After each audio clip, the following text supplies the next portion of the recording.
Salut à tous. Alors, suite à pas mal de demandes sur la page Facebook ou des mails sur mon site, j'ai décidé aujourd'hui de changer un peu le principe et plutôt que de publier uniquement des photos, on va parler aujourd'hui d'un petit modèle de canne fabriqué à l'atelier, un modèle Travel.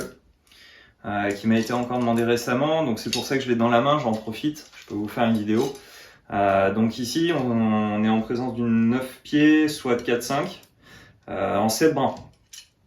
Alors oui, je sais, beaucoup de personnes pensent que les petites cannes comme ça perdent en action. Oui, en temps normal. En temps normal sur des cannes commerciales, on peut avoir des soucis à ce niveau-là. Là on est dans un style de canne différent puisque c'est une canne artisanale. Canne artisanale, ça veut dire que chaque brin est travaillé séparément, unitairement, que chaque anneau est positionné de telle sorte à ce que le passage de la soie se fasse sans aucun problème. Donc là, on est dans une canne qui est très très travaillée. Celle-ci, de A à Z, c'est à peu près une vingtaine d'heures de travail. Quelles sont les caractéristiques de ce modèle-là? Donc c'est un blanc 9 pieds en 7 brins, ce qui fait un encombrement qui est très limité puisqu'on est à peine au-delà de 40 cm. Donc parfait pour partir en voyage, en randonnée ou même mettre dans le carnier de son gilet. Pour le montage, on est parti sur une rampe d'anneaux complète titanium monopathe pour un gage de glisse, de solidité, de fiabilité dans le temps.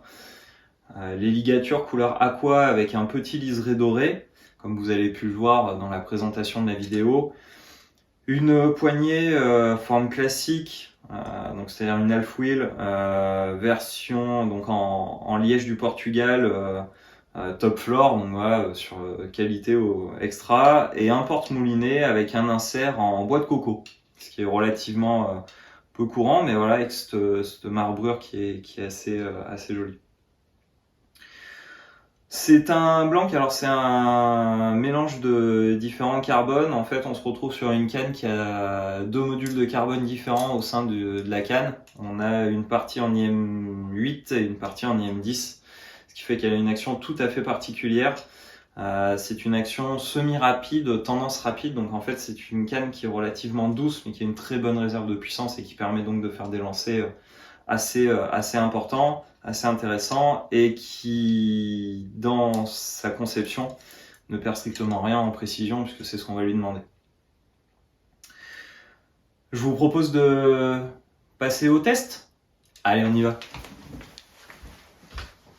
Tous, nous voilà en extérieur et puis on va lancer le test. Allez, on commence par 10 mètres.